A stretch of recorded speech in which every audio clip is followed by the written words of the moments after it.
total buat. Bini lu? Bini gue Muslim. Kok bisa? Kok bisa lu married di Indonesia seperti itu?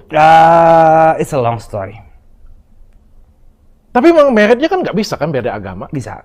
Bisa. Bisa Bisa secara katanya. Oh iya?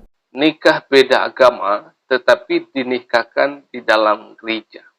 Yang satunya adalah agama Islam dan yang satunya adalah Kristen Katolik.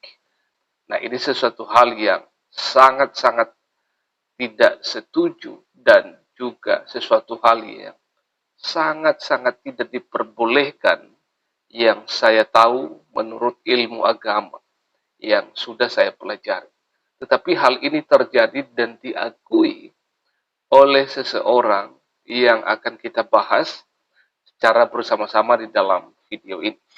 Nah, teman-teman semua, ada satu kesaksian berupa cerita gitu ya, yang tampil di beranda saya, dan menarik saja dalam potongan video ini untuk kita boleh lihat secara bersama-sama, bahwa ternyata ada kejadian-kejadian yang memang itu di luar dari apa yang kita lihat selama ini. Nah, di mana di dalam bagian ini ada seorang yang diwawancarai dan mengaku bahwa dia adalah adalah Kristen Katolik dan calon atau istrinya itu adalah beragama Islam. Nah, dalam hal ini saya tidak menyudutkan agama Katolik dan siapapun, tetapi hanya sebagai suatu opini yang boleh mengingatkan saya dan tentu rekan-rekan semua dalam bagian ini. Nah, di dalam bagian ini di mana beliau menceritakan bahwa dia seorang Kristen Katolik, tetapi waktu dia nikah dengan istrinya, dan istrinya itu adalah seorang Muslim, tetapi yang kita tidak bisa bayangkan, ya, bisa terjadi hal demikian, dinikahkan di gereja Katolik. Nah, saya rasa ini sesuatu hal yang baru saya dengar seperti itu. Dua sejoli yang berbeda agama, tetapi itu diizinkan, dibolehkan, bahkan juga pastornya seperti itu ya, atau siapalah yang menikahkan itu, diperbolehkan. Nah, ini sesuatu hal yang seharusnya tidak boleh terjadi. Ini hanya memberikan sesuatu aib yang seharusnya tidak boleh dilakukan dalam gereja. Nah, teman-teman semua, saya ajak kita terlebih dahulu untuk melihat satu cuplikan video berikut ini, dan nanti teman-teman boleh juga memberikan tanggapan maupun juga masukan saudara setelah bersama-sama melihat satu cuplikan video. Mari kita lihat bersama-sama. Tapi lo apa sih sekarang ini Katolik, Kristen, Katolik Protestan? gue. Katolik total. Katolik. Yes. Katolik lo total. Katolik total buat. Bini lu? Bini gue Muslim. Kok bisa? Kok bisa lu married di Indonesia seperti itu? It's a long story. Tapi emang marriednya kan nggak bisa kan beda agama? Bisa. Bisa. Bisa secara Bisa Katolik. katanya. Oh iya? Yes. Jadi istri lu masuk Katolik dulu gitu? Bini gue tetap Islam tapi nikahnya di gereja. Kalau di Katolik itu ini agak sensitif ya. Iya. Tapi ya Gue suka sensitif kayak gitu ya, sih. gue tahu lu. Gue tahu lu mau bawa arah. Bini gue Muslim tapi emang gue meritnya di gereja. Oke. Katolik gitu. Tapi bini gue tetap Muslim. Oke, kenapa lo seterbuka itu? Jadi lo bebas sebenarnya?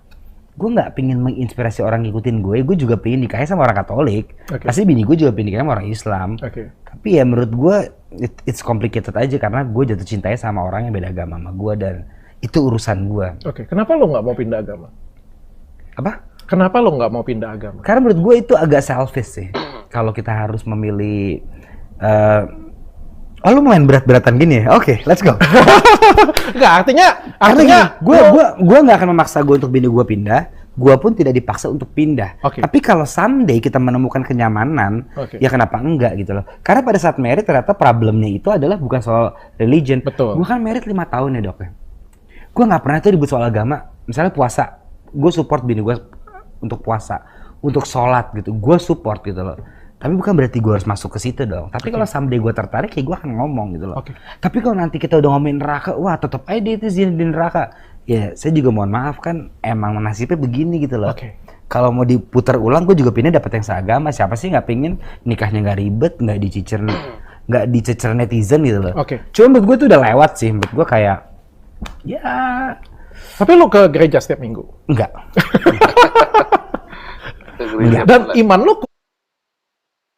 Nah, baik teman-teman, sedemikian dulu jauh untuk cuplikan video yang singkat ini, yang boleh saudara lihat secara langsung apa yang disampaikan oleh beliau, bahwa benar-benar dia adalah seorang Kristen Katolik, tetapi dia nikah dengan yang beda agama dengan dia, dan disebutkan secara jelas bahwa agama istrinya itu adalah seorang Islam, tetapi yang saya tidak bisa habis pikir bahwa itu diizinkan seperti itu ya. Pengurus atau siapalah yang berperan di dalam gereja itu diperbolehkan seperti itu. Karena setahu saya ilmu agama yang sudah saya pelajari itu tidak boleh, tidak diizinkan kalau menikah beda agama di dalam gereja.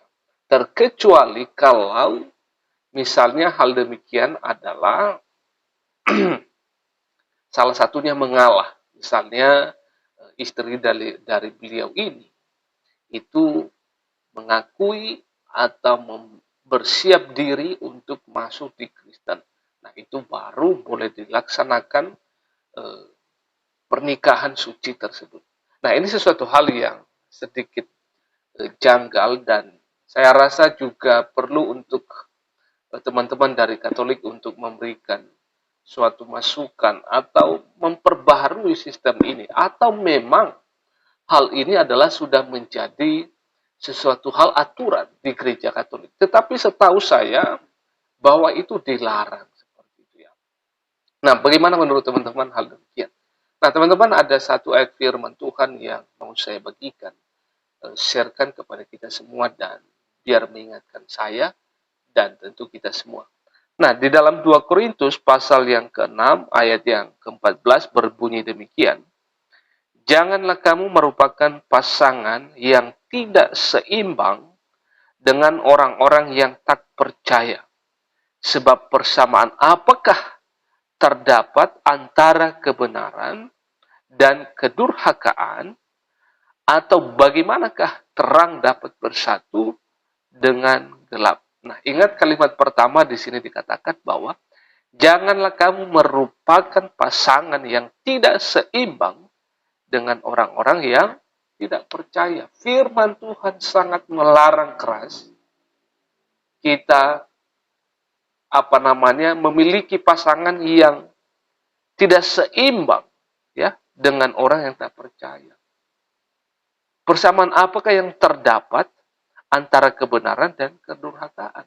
Lebih jelas lagi di kalimat terakhir. Bagaimanakah terang dapat bersatu dengan gelap? Tapi yang menarik juga, tadi kata beliau ini jangan ke gereja, bahkan dikatakan juga tidak ke gereja seperti itu. Nah, jadi saya berharap bahwa ini sesuatu hal yang perlu diperbaiki sistemnya, dan ya ini membuat aib yang seharusnya tidak boleh terjadi hal demikian. Ya. Nah, teman-teman, itu saja yang boleh saya bagikan dalam video ini. Bagi teman-teman yang memiliki pandangan lain atau masukan, baik juga kritikan, dan saya juga berharap bahwa video ini boleh sampai kepada teman-teman yang ada di Katolik, sehingga memberikan suatu klarifikasi ya, supaya hal-hal yang semacam ini tidak terjadi kembali. Dan itu saja yang boleh saya sampaikan. Salam damai, salam sejahtera, salam toleransi. Kiranya kasih Allah Tritunggal akan terus menolong, memimpin, dan memberkati kita semuanya. Shalom. Teman-teman silakan ikuti media sosial ini dan jangan lupa untuk like, komen, dan bagikan tayangan ini supaya menjadi informasi bermanfaat bagi teman-teman di luar sana yang belum mengetahui hal ini. Salam sehat, tetap semangat, Tuhan Yesus memberkati kita semuanya.